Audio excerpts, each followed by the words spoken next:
ចូលទៅក្នុងឡានចូលទៅក្នុងអីទៅគឺបងប្អូនអ្នកអាចប្រាប់បានអានេះសម្រាប់ដុំនេះណាបាទហើយសម្រាប់ដុំមួយនេះវិញនេះបងប្អូនអ្នកដុំដូចគ្នាវាដូចជា power bank អញ្ចឹងអាហ្នឹងដុំ power bank អញ្ចឹងប៉ុន្តែកាន់ថ្មបានយូរនេះណាហើយការកាន់ថ្មវាបងប្អូនអ្នកអាចកាន់ថ្មបានរហូតដល់ទៅកន្លះខែអានេះបាទដោយសារទំហំអាតូចមិញនេះទំហំថ្មវាតែ 3000 អាំពែហើយធំនេះទំហំថ្មវា 10000 អាំពែណាអញ្ចឹងការកាន់ថ្មវាបានកន្លះខែអញ្ចឹងបើសិនបើឡានបងប្អូននេះប្រឹងបើការរហូតកន្លះខែលើកបើសិនបើអត់សូវរត់ផ្លាស់ឈប់ផ្លាស់អីខ្លះក៏អាចលោតដល់20ថ្ងៃក្នុងការប្រើប្រាស់វាបាទព្រោះជាធម្មតាឡានរបស់យើងមិនអាចមានទុកចោលទៅផ្ទះខ្លះមានធ្វើដែរហើយដល់ពេលដែលហ្នឹងដល់ពេលដែលវា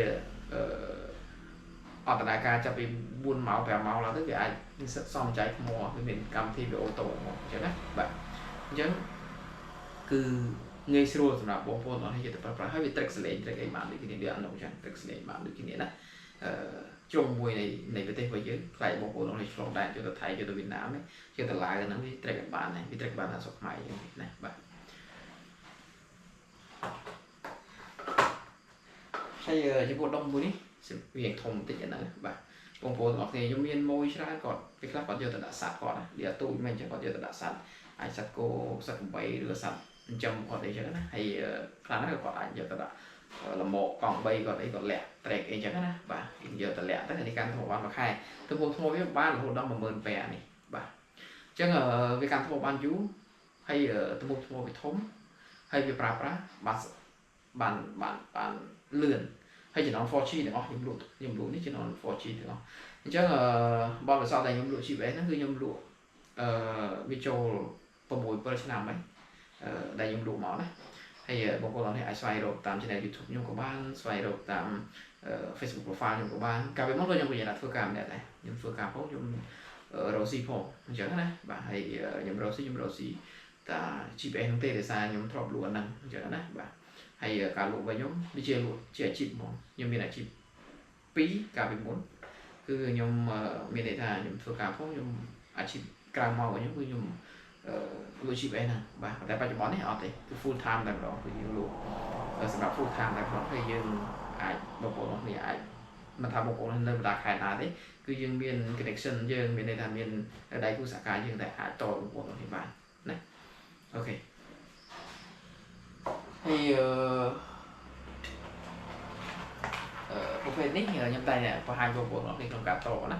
អានេះសម្រាប់បងប្អូនគ្នាដែរបងប្អូនគ្នាទិញយកទៅប្រើប្រាស់លក្ខណៈអាជីវកម្មបាទឬក៏បងប្អូនគ្នាលក្ខណៈគ្រួសារបាទអញ្ចឹងនៅពេលដែលបងប្អូនគ្នាទិញពីខ្ញុំគឺខ្ញុំប្រាប់តម្រូវការប្រាប់ជំរឿនឲ្យបងប្អូនគ្នាយកទៅប្រើប្រាស់អញ្ចឹងជំរឿនឲ្យនឹងតម្រូវការហ្នឹងបងប្អូនខ្លះគាត់តលក្ខណៈឡានសម្រាប់អាជីវកម្មគាត់មើលកូនចៅគាត់អីចឹងណា 4-5 គ្រាប់អីចឹងទៅឬក៏ពី3គ្រាប់តែគាត់ត្រូវការប្រើប្រាស់ដើម្បីមើល control ឡានរបស់គាត់ទៅណាខ្លះហើយកូនចៅគាត់ឈប់អត់ធ្វើការទេប៉ុន្តែយកឡានគាត់បើកទៅណាទៅណីគឺបងប្អូនគាត់មានដុំនេះមួយគឺអាចបងប្អូនគាត់អាចជួយអាជីវកម្មបងប្អូនគាត់បានបាទអញ្ចឹងគឺមានន័យថាបងប្អូនគាត់ឡាននឹងឈប់ឡាននឹងដើរទៅណាក៏បងប្អូនដឹងមួយឯងប្រហែលគីឡូគាត់ធ្វើអីខ្លះគឺនៅក្នុងកណ្ដាប់ដៃបងប្អូនគាត់គ្នាបាទនឹងសម្រាប់បងប្អូនគ្នាយកទៅប្រើប្រាស់លក្ខណៈអាជីវកម្មដូចជាបងប្អូនគ្នាដាក់ទៅលើឡានជួលបងប្អូនគ្នាមានត្រាក់ទ័រមានកូនចៅឬបងប្អូនគ្នាមានកូនចៅសម្រាប់ដឹកឡានឆ្លងខេត្តឆ្លងអីចឹងណាបាទអញ្ចឹងមានអានេះមួយដូចបងប្អូនគ្នាអង្គុយនៅក្នុងឡានចឹងបាទអញ្ចឹងគាត់ធ្វើសកម្មភាពបងប្អូនគ្នាដឹងដែរនៅពេលដែលឡានឡោះទីគឺដឹងណាបាទឡានឈប់បងប្អូនគ្នាដឹងបាទអញ្ចឹងហើយមួយនេះបងប្អូនអាចតទៅលើប្រភេទម៉ូតូក៏បានតលើប្រភេទឡានលក្ខណៈគ្រួសារក៏បានបាទលក្ខណៈអាជីវកម្មណាហើយបងប្អូនគ្នាអាចតបានបាទ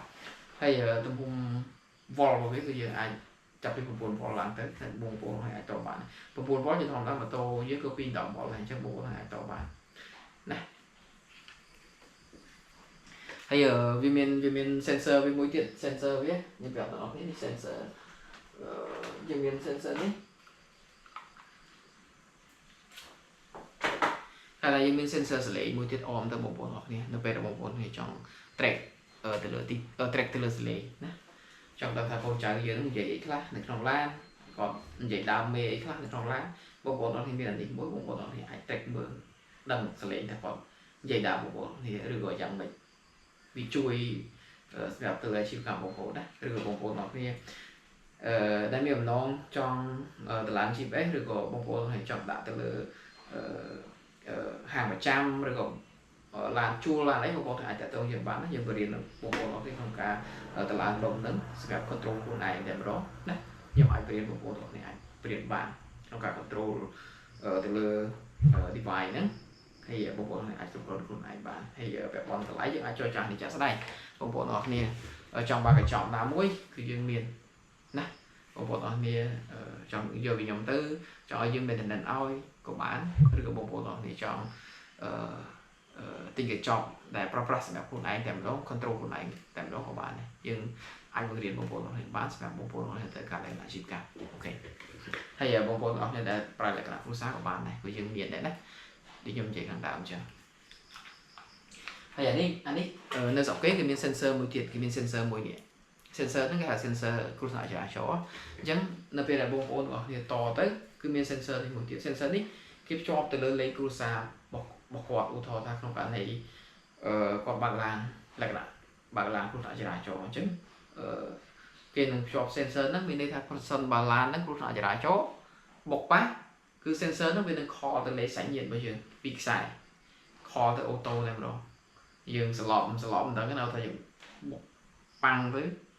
យើងអត់ស្លប់ទេតែយើងធ្វើអីកើតអញ្ចឹងយើងត្រូវខាជំនួយអញ្ចឹងអាហ្នឹង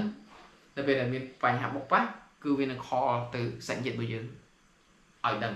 អានេះគឺមាន sensor នេះប៉ុន្តែបើសិនបើសួរថាបងបើសិនបើគាត់ប៉ាំងទៅគាត់ឈឹងហ្មងធ្វើមិនទេអាហ្នឹងឈឹងវា call ទៅទេអត់មានលឺសលេងទេតែវា call ទៅណាsensor មួយនេះគឺមាន sensor មួយទៀតប៉ុន្តែពីច្រើននៅស្រុកខ្មែរយើងកំប្រុសប្រើ sensor នេះពីច្រើនគេដាក់ទៅលើ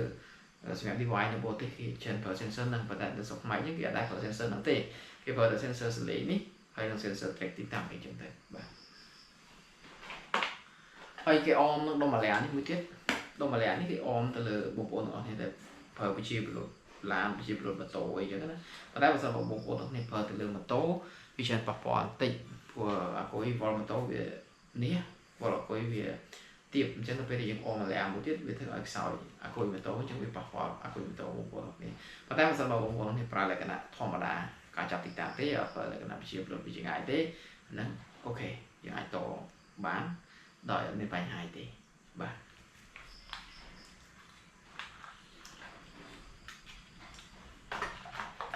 ហើយបញ្ជាក់អ្នកនរគ្នាណា GPS ហ្នឹងបងប្អូនទាំងគ្នាអាចតបានដោយខ្លួនឯង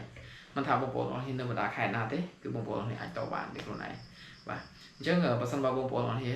ចង់ស្វែងយល់បន្ថែមពាក់ព័ន្ធមួយការប្រើប្រាស់ GPS បងប្អូនទាំងគ្នាអាចចូលទៅ channel YouTube ខ្ញុំទៅបងប្អូនគ្នាវាយឈ្មោះពិតរបស់ខ្ញុំណាឈ្មោះខ្ញុំឈ្មោះជីសុខជាបងប្អូនទាំងគ្នាវាយ CAI SOK